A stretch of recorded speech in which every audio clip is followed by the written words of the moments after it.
Hello, and welcome to the Gamers Table. It's Monday, and we're reviewing Battlestar Galactica. Finally!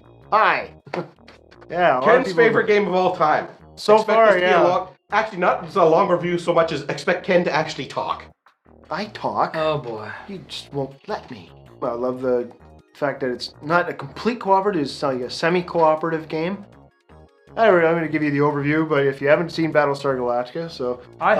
Just for the record, I have never actually watched Battlestar Galactica. That's right, he hasn't played But it. I love the game. Yep. So here we go with the game overview.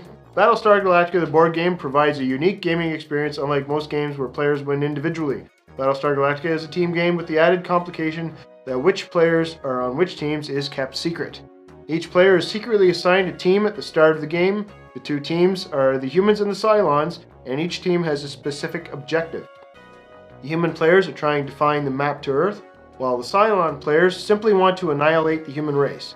The players win or lose with other members of the team, but must figure out who they can trust in order to lead their team to victory. Just the whole psychological aspect of this game is what makes it so much fun. And there are just so many options to this game. The new expansions add a great deal of options. In some of the later expansions, especially the Exodus, you can get personal objectives.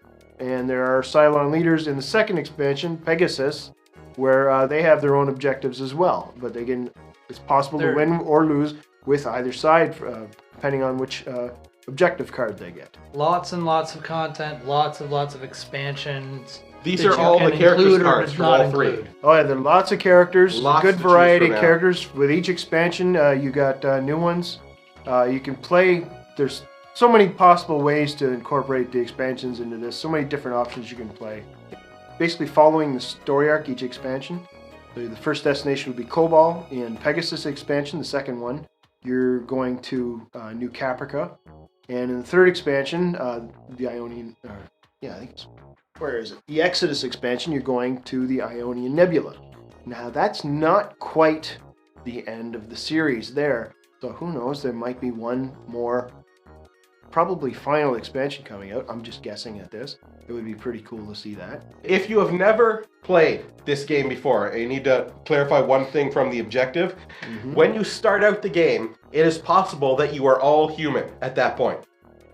After halfway through the game, when they hit the sleeper phase, you all get dealt a second, what they call as loyalty cards, which is basically what says what team you're on. At which point then for sure you have a Cylon. Yeah, you're guaranteed. But up until then, you could have been all humans. And So it's kind of a hard balance, because if you play too good as a human in the first half of the game and turn into a Cylon, you've sort of made it harder for yourself, because now they're farther along and you don't want them farther along anymore because you want them to lose.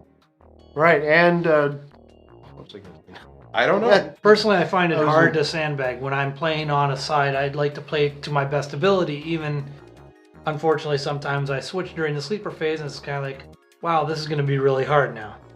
yeah, like I was going to say, I kind of lost my train of thought there. It even tells you right in the rules. It gives you hints on how to play and how to not play too well if you think everyone's a human at the start, because then it just be, if you become Cylon in the second half, which is the sleeper phase is usually about half the distance you have to travel to get to your destination and the win.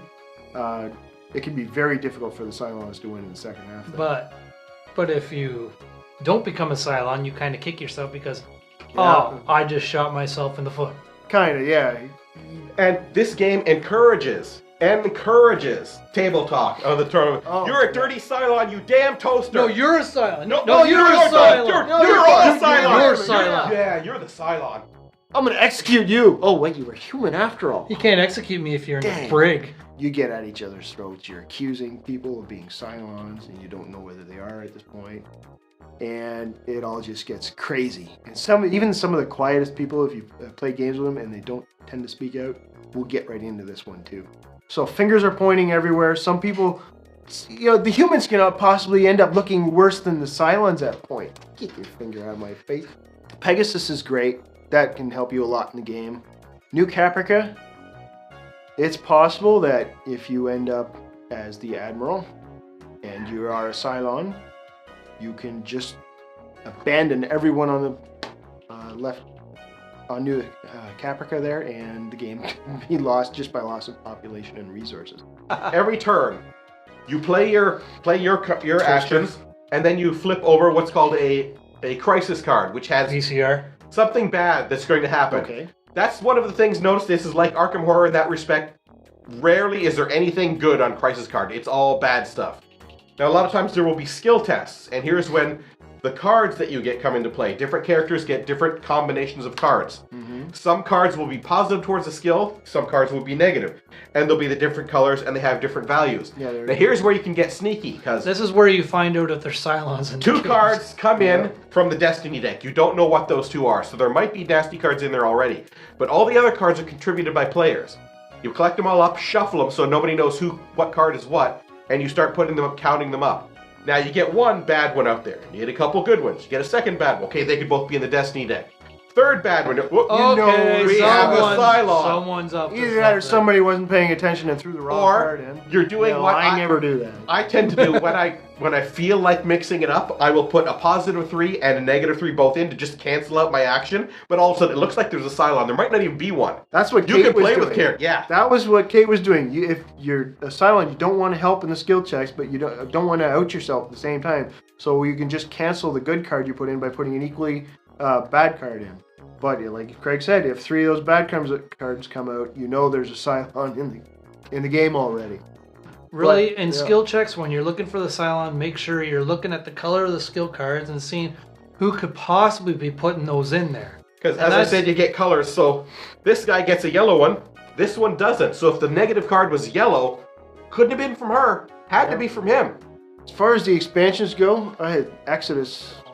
Well, they're all good, but there are some that stand out more than others. The Cylon Fleet location is probably everyone's favorite right now. That and, well, the Pegasus ship itself.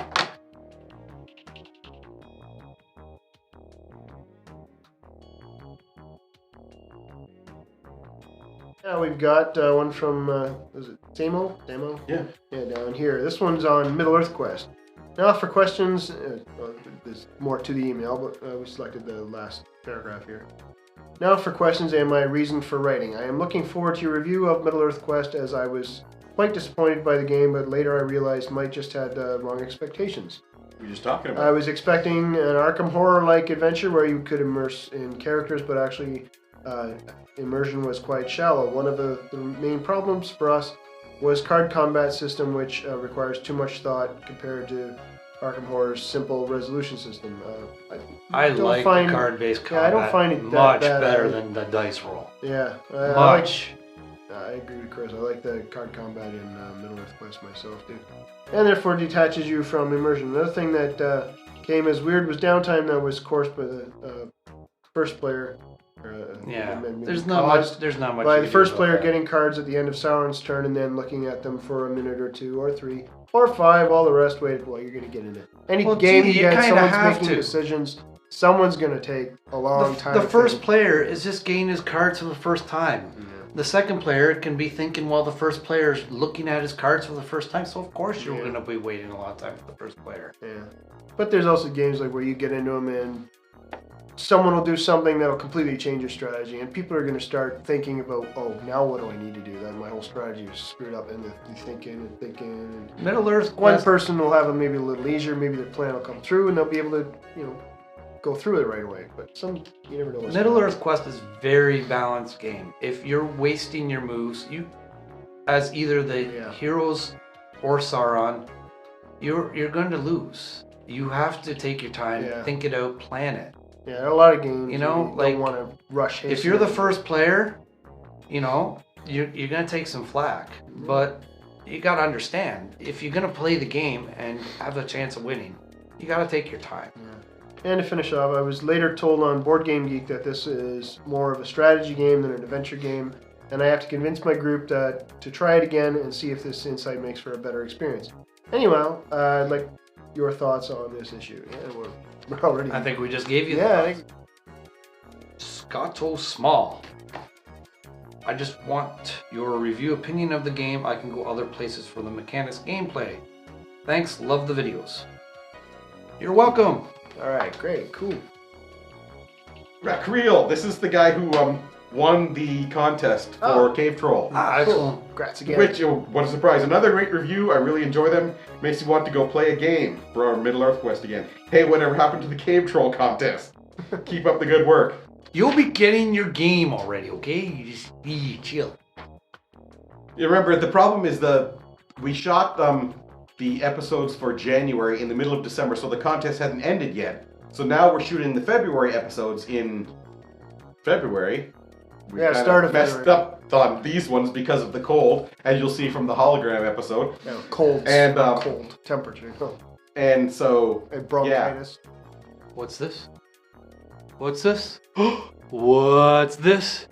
It's the game that we will be showing you in April. It's a very top secret game.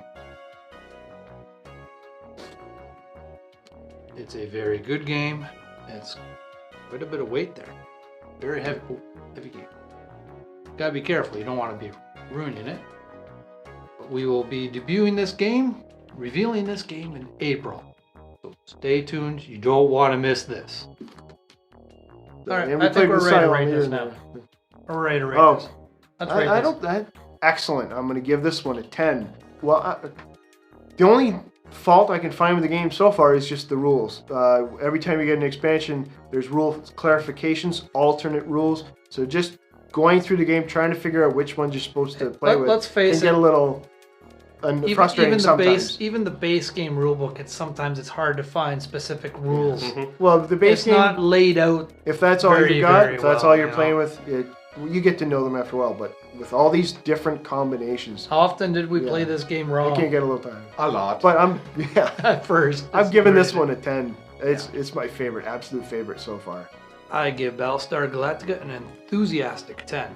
It's a very good game. Another fun thing about this game is you can get right down to the last jump, think you've got it won, and oh crap, the card I drew, there goes all your resources for like fuel. We made it! Your and we last still lost. jump. The silence might not have done anything to hurt you, but that one last destination card, there goes that one fuel you've got left, and you've lost. I'll give Battlestar Galactica an 8. Because there are days when I just really could do without the we're playing a co-op all together, now we're not sort of aspect to it. Because when I'm playing a co-op game, I'm having fun. We're all working together, and now we're not. It's sort of like you've been building up a sandcastle and somebody comes along and kicks it halfway through. It's like, come on! We were having fun! Now it's just the rule books. With all the new expansions, there are alternate rules, there are replacement, there's some rules that are updated.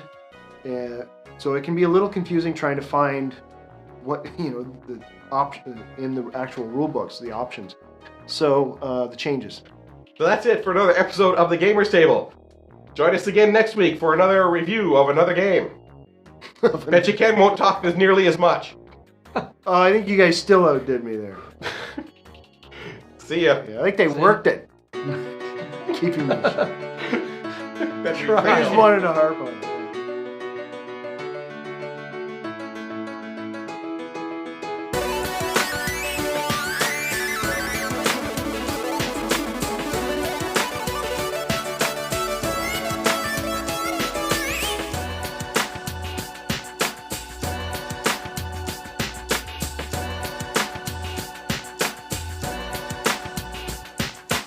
The thing is, That's why Chris would give this a 10. If there was I'm no still comp- talking.